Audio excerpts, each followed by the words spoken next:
İsrail kedileri yataklarımızda yatarken, tavuğumuzu yerken, insanımızı yaparken, olarak ibadetlerimiz günün altında, bombalar altında.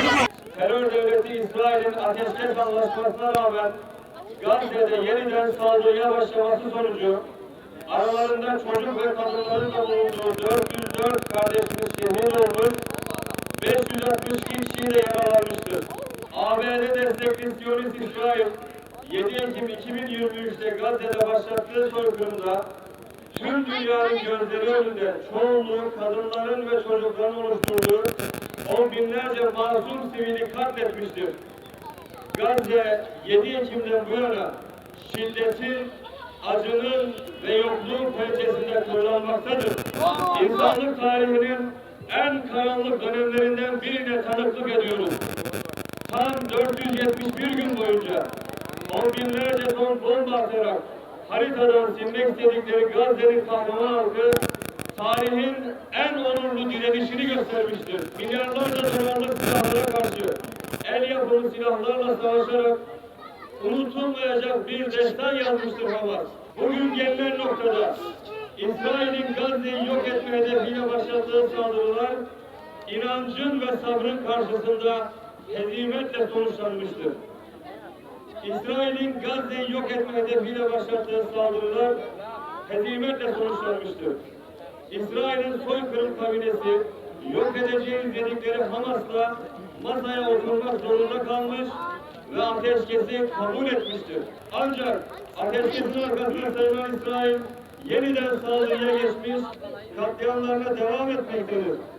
İsrail'in yeni saldırıları soykırım politikalarının devamıdır.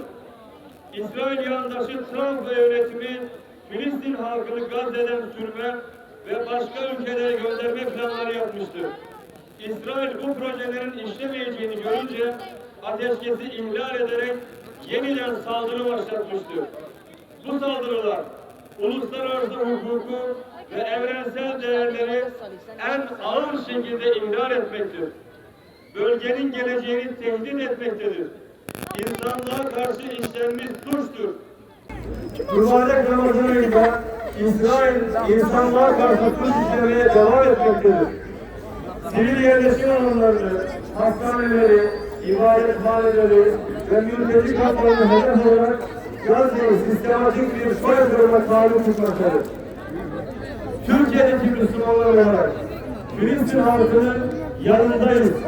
Filistin halkının haklı davasında ve onurlu direnişinde her zaman yanlarında olduk ve olmaya da devam edeceğiz.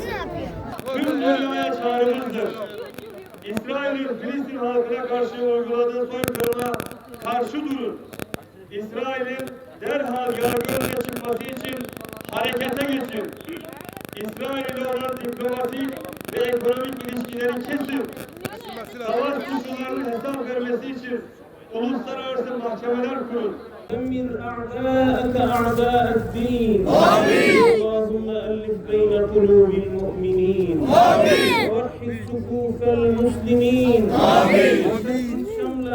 شمل أعداء المسلمين وفرج جمعهم يا رب العالمين اللهم انصر إخواننا المظلومين والمهاجرين والمجاهدين بكل مكان وخصوصا منهم من يجاهد في سبيلك بالقدس وغزة وفلسطين اللهم انصر إخواننا المجاهدين بغزة وفلسطين اللهم إياك بهم وعليك بأعدائهم اللهم إياك بهم وعليك بأعدائهم فإنهم لا يعجزونك يا رب العالمين اللهم انصرهم وثبت أقدامهم وأيدهم بمدد منك يا قوي يا عزيز